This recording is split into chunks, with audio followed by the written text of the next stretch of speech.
There is a man lying in a hospital bed in Tehran right now who does not know that he is supposed to be running one of the most consequential regimes on earth.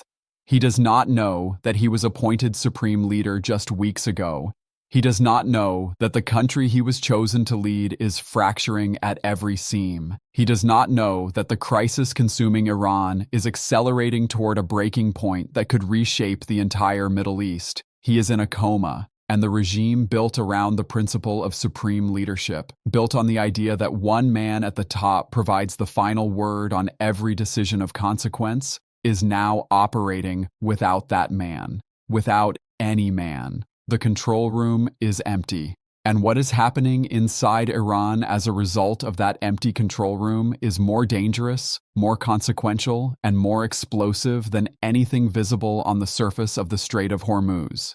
Tonight, we are going to go inside that control room. We are going to look at the four men who are fighting over what remains. We are going to examine the economic clock that is running out faster than any military timeline. And we are going to understand why the world's most powerful governments, including Iran's oldest partners, have quietly changed sides. Stay with me. Because this story is unlike anything that has happened in Iranian politics since the revolution itself. Let's start with the structural reality. For more than 3 decades, the Islamic Republic functioned through a system of competing power centers that was always complex but always managed. The presidency, the supreme leader, the Islamic Revolutionary Guard Corps, the IRGC, the parliament, the Guardian Council. Each institution had its own interests, its own interpretation of what the revolution demanded, its own ambitions. Tension between these centers was constant and was by design. But the tension was always managed by one crucial mechanism: the Supreme Leader's office as the final, unquestioned arbiter of every decision that mattered. Ali Khamenei held that position for more than 3 decades. Whatever his limitations, whatever tensions simmered underneath his authority, his presence created a gravitational center around which the entire system organized itself. When factions collided, there was a court of last resort. When competing agendas threatened open conflict, there was a figure who could impose resolution.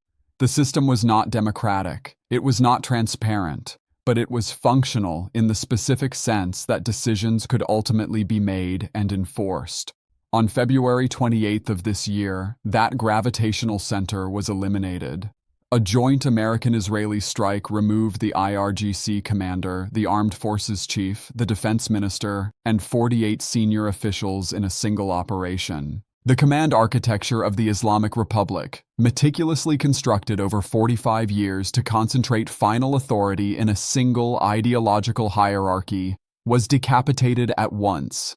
The son of the previous supreme leader was appointed as replacement on March 9th, intended to fill the vacuum before it could be exploited, to give the surviving factions a new center to organize around, and then he went into a coma, and just like that, a nuclear-capable regime was left with no one at the top who could actually make a decision, authorize a policy, or resolve a factional dispute. Into that vacuum stepped 4 men. All of them were shaped in the same IRGC environment in the 1980s. All of them were forged in the same war. All of them have spent 4 decades accumulating grievances toward one another that are now being settled under the guise of political strategy. Their names are Vahidi, Ghalibaf, Zolkadr, and Rezaieh. And understanding who these men are is the key to understanding why Iran is currently incapable of speaking with a single voice, why the same government can issue 2 completely contradictory orders on the same day and mean both of them simultaneously. Ahmad Vahidi is the most dangerous name on that list. His history with the IRGC's Quds force goes back before Qasem Soleimani was a recognizable name. His personal operational record spans from Lebanon to Argentina and includes command-level responsibility for the 1994 bombing of a Jewish community center in Buenos Aires that killed 85 people.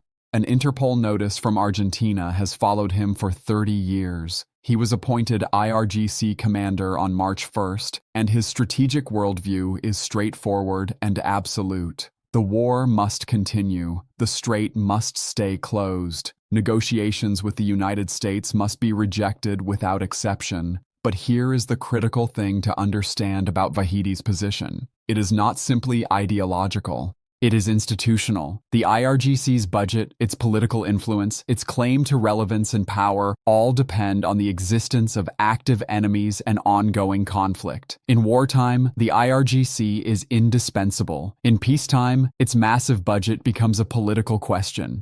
Its proxy networks become a diplomatic liability. Its internal security apparatus becomes an obstacle to economic normalization.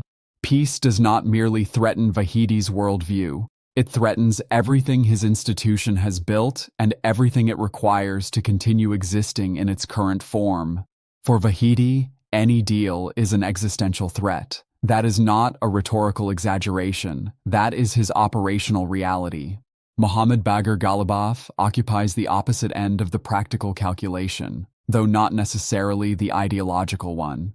As parliament speaker and head of the Iranian negotiation delegation in Islamabad, Ghalibaf has reached a conclusion that Vahidi treats as betrayal. Iran is absorbing $270 billion in war damage. Its currency has collapsed to its lowest point in history. Infrastructure across the country, from Isfahan's industrial zones to the port facilities at Bushehr and Bandar Abbas, has been devastated. The oil storage tanks are full. The wells are approaching the point where they will have to be shut down, and the economic mathematics simply do not permit continuation. It is important to understand what Ghalibaf is not. He is not a reformist. He is not sympathetic to the United States. He is not ideologically distant from the revolution he has served for 4 decades. What he is, and this distinction matters, is a regime survivor who has concluded that the only path to the regime's continuation runs through negotiation, economic relief, and a deal that stops the bleeding before there is nothing left to save. He is not taking the side of the Iranian people out of genuine solidarity. He is positioning the regime alongside the people's demands because he can see that continuing to position it against those demands leads to structural collapse. The direction he is moving may be the same direction the Iranian people want. The motivation is preservation, not transformation. Foreign Minister IRGC aligns with Ghalibaf's camp.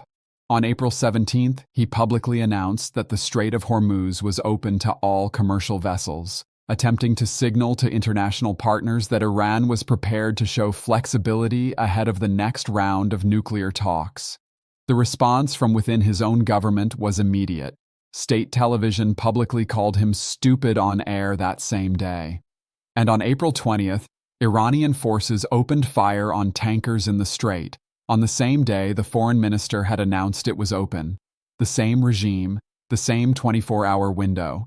2 completely opposite actions, each authorized by people who consider themselves part of the same governmental structure. President Pezeshkian, the reformist president elected specifically on a platform of economic relief and diplomatic engagement, then delivered a statement that landed inside the Iranian political system like a detonation. He said publicly that if the conflict continues, Iran faces a reconstruction crisis of enormous scale, that infrastructure is in ruins, that there is no funding and no market stability, that trust in government is eroding, and that the people must be told the truth. For hardliners, this was a declaration of surrender. For the Iranian public, it was the first honest statement from inside the system that matched what they had been experiencing for years. And for every analyst watching, it was confirmation that the fracture at the top of the Iranian regime is no longer containable through the normal mechanisms of internal party discipline.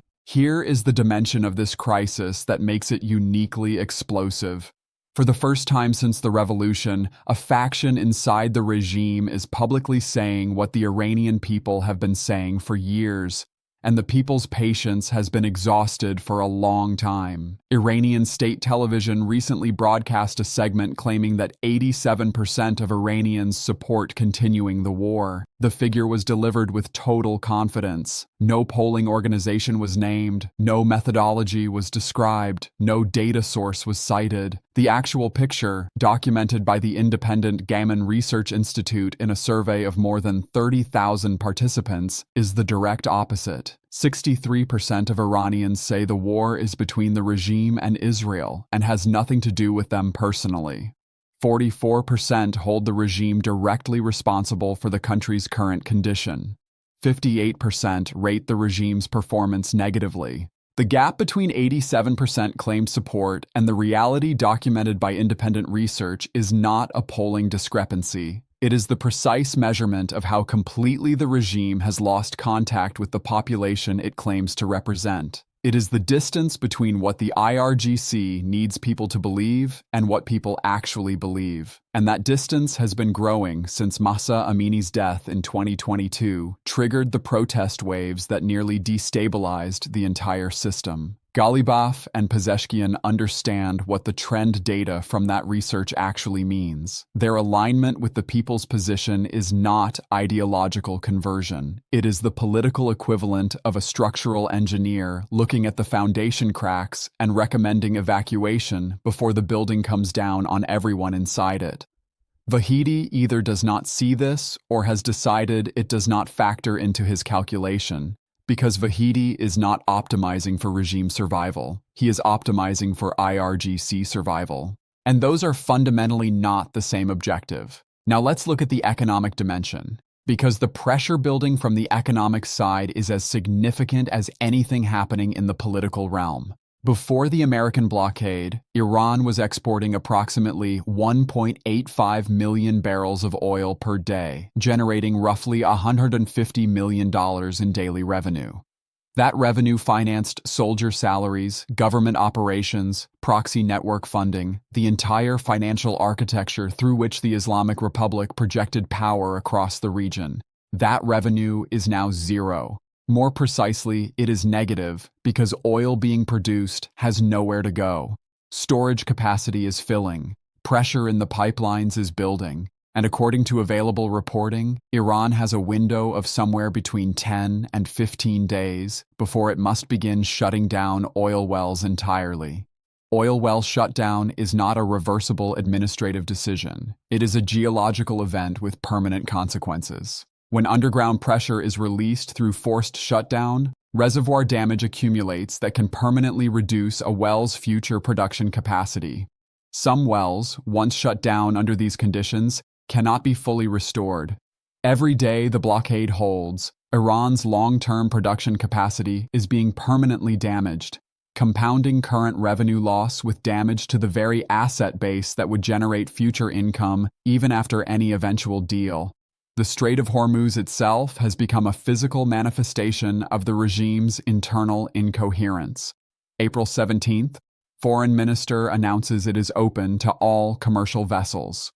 April 18th, IRGC forces fire on tankers as the blockade continues. 5 cruise ships and a handful of cargo vessels transited during the brief window before the strait closed again. Open, closed, open, closed. Every government watching this pattern is drawing the same conclusion.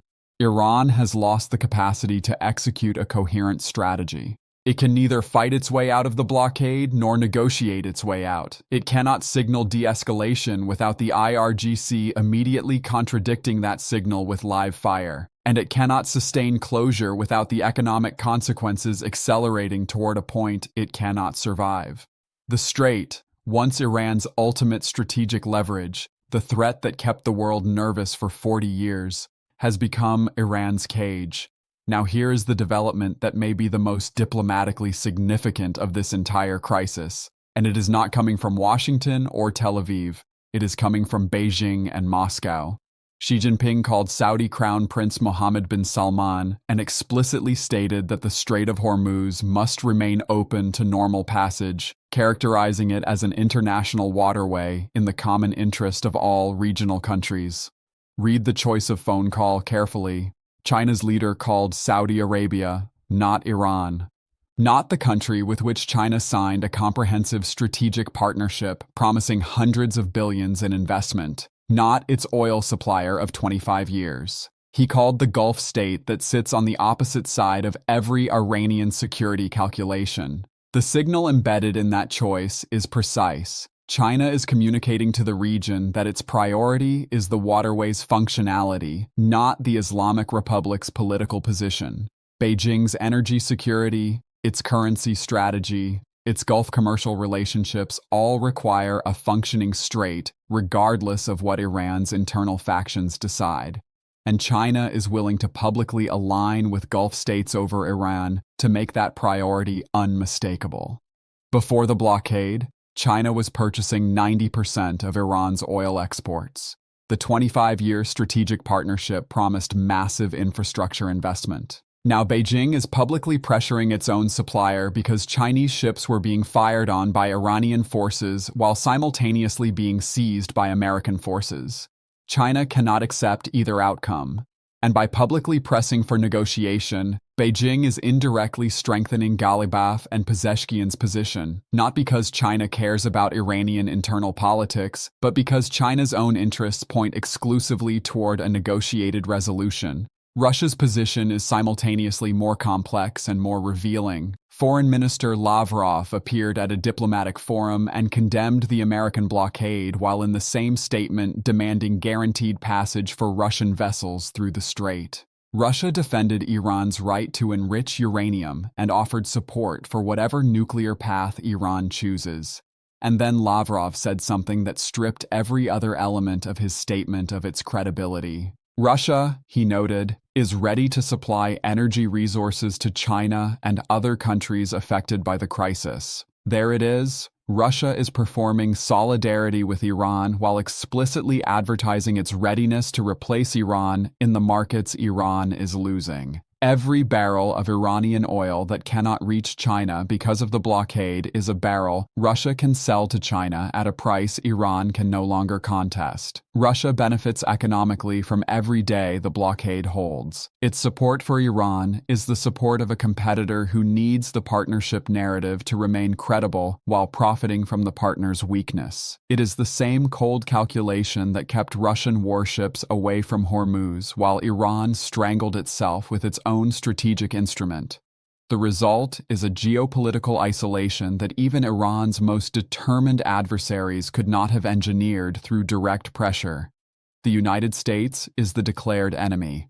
Israel is the declared enemy. Gulf states have been adversarial for decades. Now China is publicly pressuring Iran to stand down. Russia is advertising its readiness to take Iran's market share. And simultaneously, the IRGC's 40-year proxy network, Hezbollah's senior leadership eliminated, Hamas crushed in Gaza, the Houthis in direct naval combat with American forces, is collapsing from every direction at once. At the center of all of this stands the detail that makes the entire situation uniquely dangerous.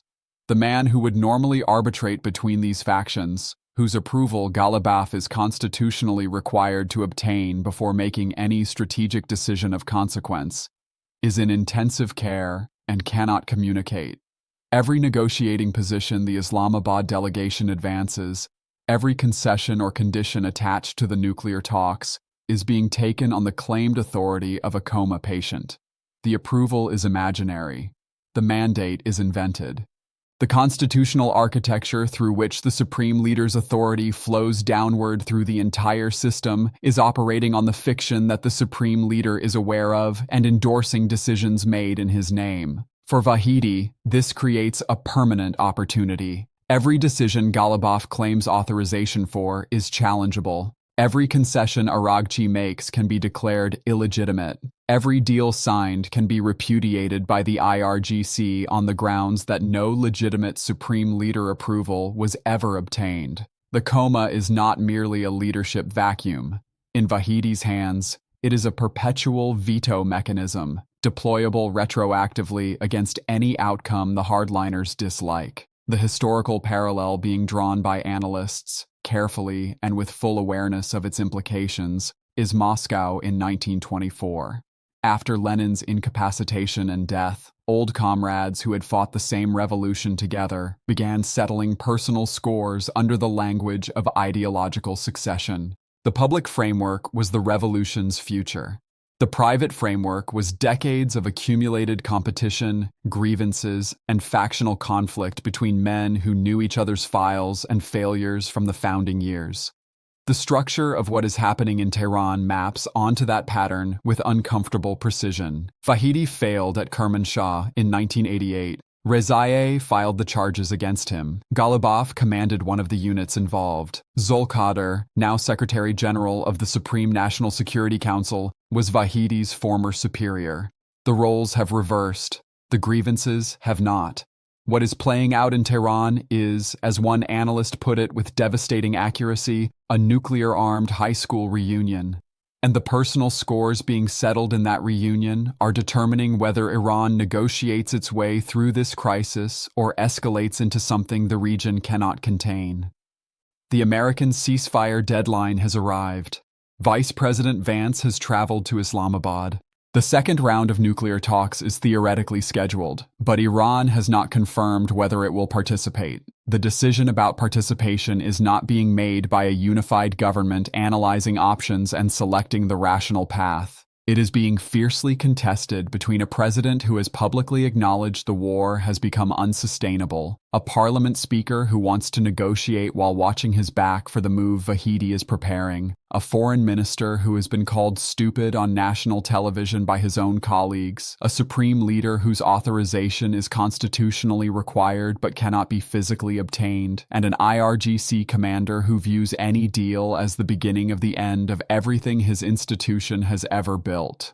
Ghalibaf is calculating whether he can consolidate enough institutional authority to purge Vahidi through the assembly of experts before Vahidi moves to topple him first. Vahidi is calculating whether the next tanker his forces fire on will be the one that collapses the negotiating faction's political position inside the regime entirely. Pezeshkian is calculating whether telling the Iranian people the truth about the war's cost buys the regime enough remaining legitimacy to survive, or whether the truth itself accelerates the collapse he is trying to prevent. And the Iranian people, 63% of whom say this war was never theirs to begin with, are asking the question that no faction inside the regime has a comfortable answer to. How much longer? Here is the path to a deal, if one exists. If Ghalibaf's faction can consolidate enough institutional authority to keep the Islamabad process alive, if IRGC can survive being publicly humiliated long enough to deliver a workable framework, if the IRGC's internal sabotage campaign can be contained before Vahidi plants enough institutional landmines to destroy the negotiations entirely, then a deal is possible. Not an elegant deal, not one that resolves every dimension of the conflict, but one that stops the oil clock before the wells begin shutting down permanently. One that provides enough economic relief to prevent the domestic uprising that Ghalibaf can see approaching. One that gives every faction enough to claim survival. But if Vahidi wins, if he successfully removes Ghalibaf before a second round of talks can produce a framework, if the IRGC's dominance reasserts itself over the civilian faction's survival calculation, then a very different path opens.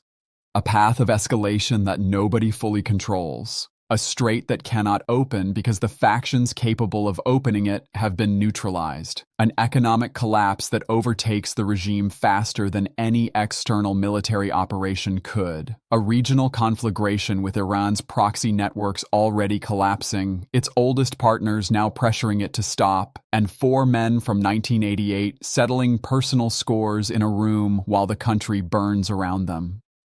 The United States is watching. China is watching from the Saudi side of the Gulf. Russia is watching while preparing to fill the oil market Iran is losing. And 85 million Iranians are watching state television claim 87% war support while knowing, in a number documented by independent researchers, that 63% of them say this war was never theirs to begin with. The strait opened for 5 cruise ships and then closed again.